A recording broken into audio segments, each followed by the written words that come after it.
I never thought I'd be writing something like this, but here I am. I'm Lisa, 32F, and I've been married to Tom, 34M, for 8 years. We have 2 beautiful children together, Mia, 6F, and Ethan, 4M. I thought we had a perfect life until everything came crashing down 3 months ago. To give some background, I come from a close-knit family.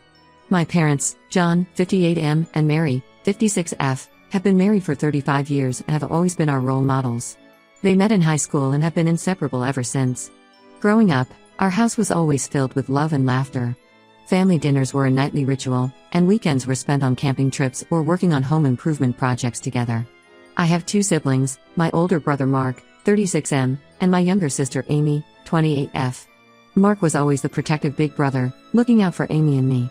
He's now married with 2 kids of his own and lives just a few blocks away from our parents. Amy and I were inseparable growing up. Despite the 4-year age gap, we shared everything: clothes, secrets, dreams. She was my best friend and confidant. Amy was always the free spirit of the family. While I was more studious and career-oriented, Amy was artistic and spontaneous. She would spend hours painting in our backyard or writing poetry. Our parents encouraged her creativity, even when it led to some questionable decisions, like dyeing her hair bright blue for prom or deciding to backpack through Europe instead of going to college right away. When I met Tom in college, Amy was the first person I told about him. I remember calling her late at night, gushing about this cute guy I had met in my economics class. She was thrilled for me, even helped plan our first date. Tom and I hit it off immediately. He was smart, funny, and kind. We shared similar values and dreams for the future. After graduation, Tom and I both landed good jobs in our hometown. We bought a small starter home and started planning our wedding. Amy threw herself into helping with the preparations. She designed my wedding invitations, helped me choose my dress, and even sang a beautiful song she had written for us at the reception.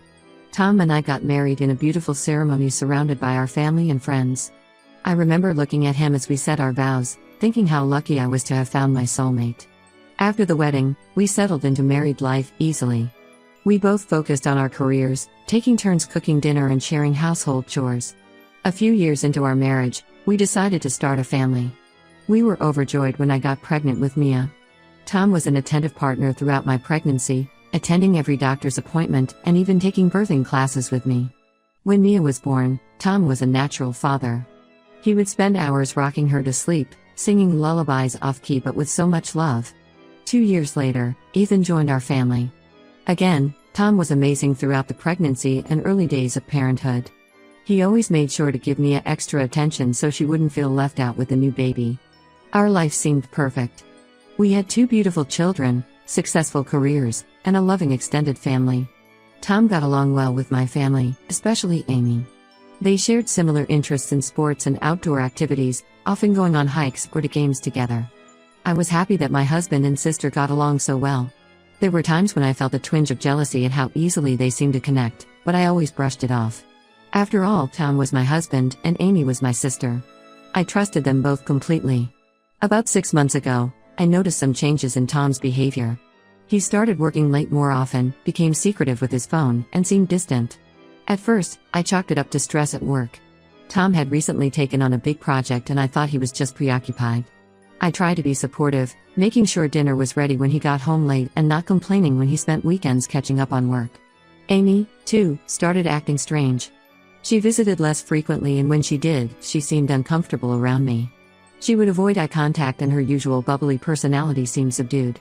I tried asking her if everything was okay, but she always brushed me off, saying she was just tired from work.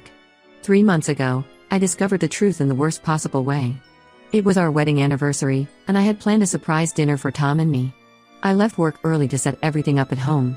I had bought Tom's favorite wine, prepared his favorite meal, and even put on the dress I had worn on our first date. When I arrived home, I heard noises from upstairs. Thinking Tom was home early, I went up to our bedroom, excited to surprise him. What I saw there shattered my world. Tom and Amy were in bed together. I stood frozen in the doorway, unable to process what I was seeing. They scrambled to cover themselves, both looking guilty and scared. I couldn't speak, couldn't move. Tom started saying something, but I couldn't hear him over the roaring in my ears. I turned and ran out of the house, ignoring their calls. I got in my car and drove, not sure where I was going. I ended up at my parents' house, barely able to see through my tears. When I arrived, my parents were alarmed by my state. My mom immediately enveloped me in a hug while my dad hovered anxiously. Through sobs, I managed to tell them what I had seen. My father was furious, his face turning red as he paced the living room. My mother was devastated, tears streaming down her face as she held me. Mark, who happened to be visiting, was ready to go confront Tom right then and there. It took both my parents to calm him down. Over the next few days, the truth came out. Tom and Amy had been having an affair for nearly a year. It started innocently enough, friendly chats after family gatherings, then coffee meetups, and eventually, it turned physical. They claimed they never meant for it to happen, that they fell in love unexpectedly. Each revelation felt like a fresh betrayal. I was devastated. The two people I trusted most in the world had betrayed me in the worst possible way. I felt like I was living in a nightmare. Tom begged for forgiveness, saying it was a mistake and that he wanted to work on our marriage. He swore he would end things with Amy and go to counseling, do whatever it took to save our family. Amy cried and apologized, saying she would do anything to make it right.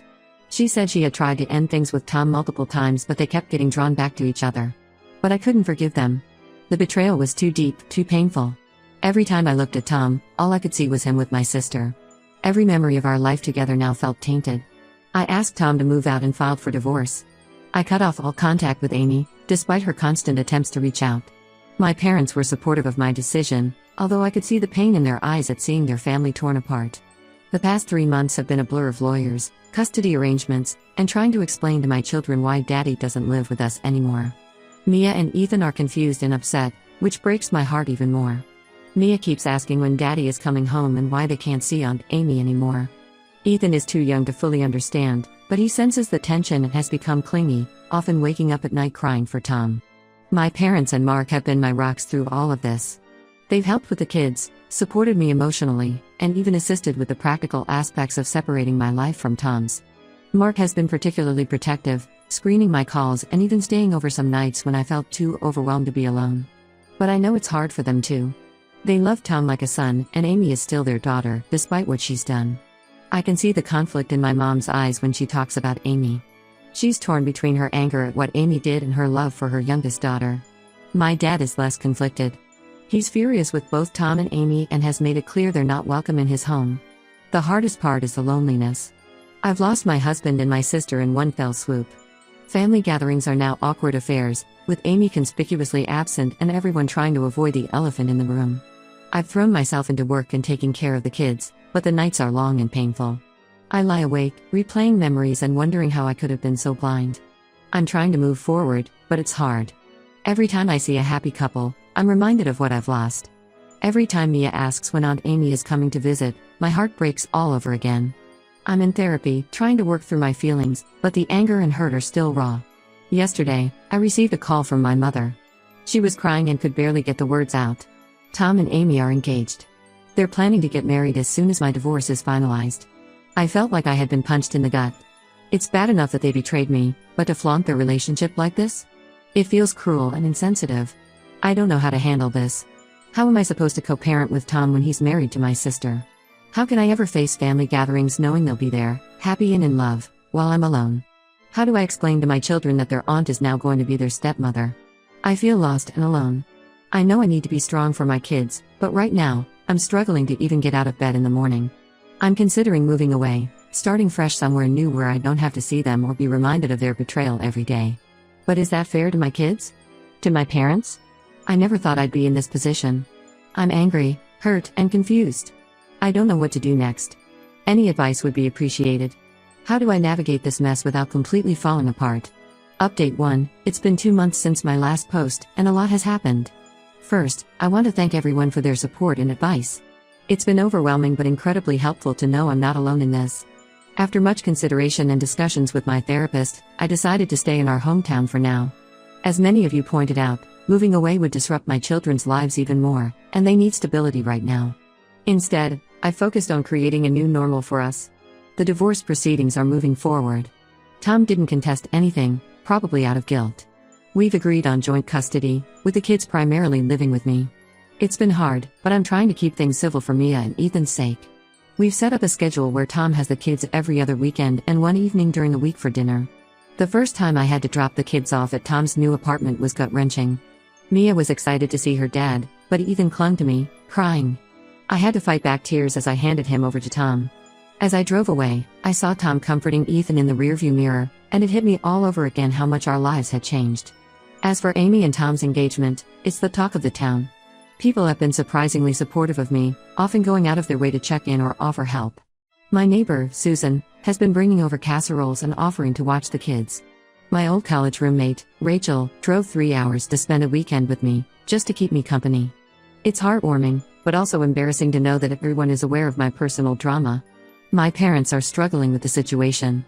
They're torn between their love for Amy and their anger at what she's done. Mom tried to convince me to reconcile with Amy, saying life's too short for grudges. We had a heated argument about it last week. Mom said that Amy was still my sister and that I would regret cutting her out of my life. I told her that Amy had made her choice when she decided to sleep with my husband. I know it hurts Mom to see her family fractured like this, but I'm not ready to forgive and forget. Dad, on the other hand, has barely spoken to Amy since the news broke. He refused to attend their engagement party, which caused a huge fight with Mom. I hate seeing my parents at odds because of this, but I'm grateful for Dad's unwavering support. He's been coming over more often, helping me with house repairs and spending time with the kids. I can see how much it pains him to see our family in this state. Mark has been my fierce protector through all of this. He's made it clear to Tom and Amy that they're not welcome around him or his family. It's caused some tension, especially with our parents, but I appreciate him having my back. Last week, he ran into Tom at the grocery store and nearly got into a fist fight. I had to talk him down over the phone, reminding him that causing a scene would only make things worse. The hardest part has been explaining the situation to Mia and Ethan. How do you tell young children that their aunt is going to be their new stepmother? I've tried to be honest without burdening them with adult problems. They are confused and upset, especially Mia, who was very close to Amy. Mia asked me the other day if she did something wrong to make Daddy leave. It broke my heart to hear her blame herself. I reassured her that it wasn't her fault, that sometimes adults make mistakes, but that both her dad and I love her very much. Last week, I ran into Amy at the grocery store. It was the first time I'd seen her since that day. She looked different, thinner, with dark circles under her eyes. She tried to talk to me, tears in her eyes, begging for a chance to explain. I couldn't do it. I turned and walked away, leaving a full cart of groceries behind. I spent the rest of the day in bed, crying. The encounter brought back all the pain and anger I've been trying to work through. Tom has been trying to make amends. He's been punctual with child support, flexible with the custody schedule, and has even offered to go to family therapy with me and the kids. Part of me appreciates his efforts, but a larger part is still too hurt and angry to accept. Last week, he offered to take the kids for an extra day so I could have a break. I agreed, but spent the whole day anxious and checking my phone, half expecting him to cancel or for something to go wrong. I've started dating again, mostly at the insistence of my friends who think it'll help me move on. I've been on a few coffee dates, but my heart's not in it. It feels too soon, and I'm not ready to trust anyone again. The last date I went on, a nice guy named Mike, spent the whole time talking about his ex-wife. I found myself nodding along, understanding his pain all too well. Work has been my saving grace. I've thrown myself into my job, even taking on extra projects. My boss has been understanding, allowing me flexibility when I need it for the kids or lawyer appointments. I recently completed a big project that I'm really proud of. It's nice to feel competent and in control in at least one area of my life. As for Tom and Amy's wedding plans, I've made it clear to my family that I won't be attending, nor will my children. This has caused some conflict, especially with my mom, who thinks it's important for the kids to be there. We had a long, tearful phone call about it last night. Mom thinks I'm being selfish, that I'm punishing the kids to get back at Tom and Amy. I tried to explain that I'm just trying to protect myself and my children from more pain. I'm standing firm on this. I won't subject myself or my children to watching that spectacle. I'm taking it one day at a time. Some days are better than others. Yesterday was a good day. I took the kids to the park and we had a picnic. Hearing their laughter as they played on the swings felt like a balm for my soul. Other days are harder. Last week, I found an old photo album and spent hours crying over pictures of happier times. I'm focusing on my kids, my job, and healing. It's a slow process, but I'm hopeful that eventually, it won't hurt quite so much. For now, I'm just trying to get through each day, to be there for my children, and to slowly rebuild my life. Update 2. It's been 6 months since my last update, and life has settled into a new rhythm. The divorce is finalized, and Tom and Amy are now married. They had a small ceremony last month, which I obviously didn't attend. My parents and Mark didn't go either, which I appreciate more than I can express. Mom was torn about it, but in the end, She decided that supporting me was more important. Dad didn't even consider going. He said he couldn't bear to watch Amy make such a huge mistake. Co-parenting with Tom has been challenging, to say the least. We communicate mostly through a parenting app, which helps keep things civil and documented. The kids spend every other weekend with him, and it's been hard watching them leave, knowing they're going to be with Amy too. The first time they went for a weekend visit after the wedding was particularly difficult. Mia came home talking about the pretty party and how Aunt Amy looked like a princess. I had to excuse myself to the bathroom to cry. Mia and Ethan are adjusting, but it's not easy. Mia especially is having a hard time. She's angry and confused, often lashing out at school and at home. Last week, she got into a fight with another kid at school who made a comment about her weird family. We had a long talk that night, and I realized how much she's been bottling up. She's angry at Tom for leaving, at Amy for stealing her dad, and even at me for not fixing everything. We've started her in play therapy, which seems to be helping a little. Ethan is too young to fully understand, but he picks up on the tension and has become clingy. He's been having nightmares and often crawls into my bed in the middle of the night. I had my first real confrontation with Amy since everything happened. She showed up at my house unannounced, wanting to talk. I was angry at first, but something in her face made me listen. She looked tired and sad, not at all like the happily married woman I expected. She poured her heart out, telling me how sorry she was, how she never meant for any of this to happen. She said she understood if I could never forgive her, but she missed her sister and wanted to find a way to be in the kids' lives. She talked about how hard it is to be a stepmother to her niece and nephew, how Mia sometimes cries for me when she's at their house, and how she doesn't know how to comfort her without overstepping. I didn't say much. I let her talk, and when she was done, I told her I needed time. I'm not ready to forgive or forget, but I'm starting to realize that for the sake of my children, I might need to find a way to coexist with her and Tom. It's not going to be easy, and I'm not sure if I'll ever be able to have a real relationship with Amy again, but I'm trying to be open to the possibility of stability. My parents are still struggling. Mom is trying to maintain relationships with both her daughters, which is causing tension with Dad, who's still furious with Amy. They've started marriage counseling to work through their issues. It breaks my heart to see how this situation has affected everyone. Last Sunday dinner, which used to be a warm family tradition, was a tense affair with forced small talk and long, awkward silences.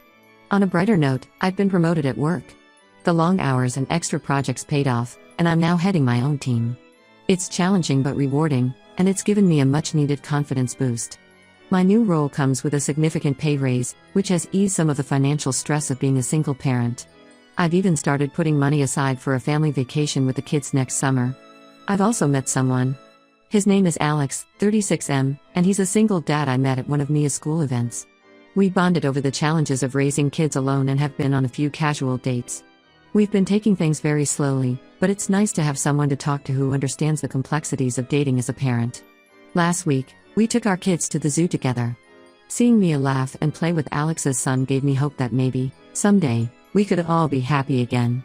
As for Tom and Amy, they've bought a house in the same school district as me. I'm trying to be okay with this for the kids' sake, but it's hard knowing they're so close. I ran into them at the grocery store last week, and it was awkward and painful. Tom has been pushing for more time with the kids, including having them stay overnight at his new house. I'm resistant to this idea, but my lawyer advises that I need to be flexible unless I want to end up back in court. I'm still in therapy, working through my anger and trust issues. It's a slow process, but I'm starting to have more good days than bad. I'm learning to focus on the things I can control and let go of the things I can't. My therapist has been helping me develop coping strategies for when things get overwhelming. Deep breathing exercises and journaling have become part of my daily routine. Looking ahead, I know there will be more challenges. How do we handle holidays? What happens when Amy and Tom have kids of their own? But for now, I'm taking it one day at a time, focusing on my healing and my children's well-being. I'm not the same person I was before all this happened, but maybe, just maybe, I'm becoming someone stronger. Update 3. It's been a year since my last update, and life has taken some unexpected turns. The biggest news is that I'm pregnant. Alex and I have been together for about 10 months now, and while this wasn't planned, we're excited about the new addition to our family. Mia and Ethan are thrilled about having a new sibling. Mia's already talking about all the things she wants to teach the baby, and Ethan keeps patting my belly and saying hello to his little brother or sister. Telling Tom about the pregnancy was awkward, to say the least. I felt it was important to tell him in person, so I asked him to meet me at a neutral location, a coffee shop we used to frequent. When I broke the news, he congratulated me, but I could see the hurt in his eyes. It made me realize that despite everything, a part of him still cares. He asked about Alex and how the kids were taking the news. The conversation was civil, almost friendly, which was a strange feeling after all we've been through. Speaking of Tom and Amy, they're expecting too. Amy is about 4 months along. When I heard the news, I had mixed emotions. Part of me was angry, it felt like they were replacing the family we once had. But another part of me realized that this child, my children's half-sibling, is innocent in all of this. I'm trying to be mature about it for the sake of Mia and Ethan. Co-parenting has gotten easier over time. Tom and I have found a rhythm that works for us and the kids. We've even managed to attend school events together without too much tension. Last month, we all went to Mia's school play. Sitting next to Tom and Amy in the audience was uncomfortable, but seeing Mia's face light up when she saw all of us there made it worthwhile. Amy's presence is still difficult for me, but I'm learning to tolerate it for the sake of the children. We've had a few civil conversations about the kids' schedules and needs. It's not friendship, but it's progress. Last week, when Ethan was sick and I had an important meeting at work, Amy offered to take care of him. It was hard to accept her help, but it was the best option for Ethan. Mia and Ethan have adjusted better than I expected. They enjoy spending time with their dad and seem to have accepted Amy's presence in their lives. It's still hard for me to hear them talk about their time at Dad and Amy's house, but I'm trying to be supportive. Mia's play therapy has been helping her process her emotions, and she's doing much better in school. Ethan's nightmares have become less frequent, and he's back to his cheerful self most days. My relationship with my parents has improved. They've worked through their issues and are presenting a united front again. They're excited about the new grandchild on the way, and it's been nice to see them so happy. Dad has even started to thaw towards Amy, although their relationship is still strained. Mom is over the moon about having 2 new grandchildren and has already started knitting baby blankets. As for Amy, we're not friends, and I don't think we ever will be again. But we've reached a point where we can be civil for family gatherings. We had our first Thanksgiving together last month, and while it was tense, we made it through without any major incidents. It was strange to see her pregnant, knowing that our children will be so close in age. Work continues to be a positive aspect of my life. I've been open with my boss about the pregnancy, and they've been supportive, assuring me that my position will be waiting for me after maternity leave. My team has been fantastic, stepping up to take on extra responsibilities as I prepare for my absence. Alex has been my rock through all of this. He understands the complexities of our situation and has been patient and supportive. We're talking about moving in together after the baby is born. It's a big step, but it feels right. His son, Jack, has become close with Mia and Ethan, and it's heartwarming to see them all together. Looking back on the past 2 years, I'm amazed at how much has changed. The pain of Tom and Amy's betrayal is still there, but it's no longer all-consuming. I've found happiness again, in my career, in my relationship with Alex, and in the love of my children. I'm nervous about the future, about how we'll navigate the complexities of our blended families, but I'm also excited. For the first time in a long time, I'm looking forward to what's next.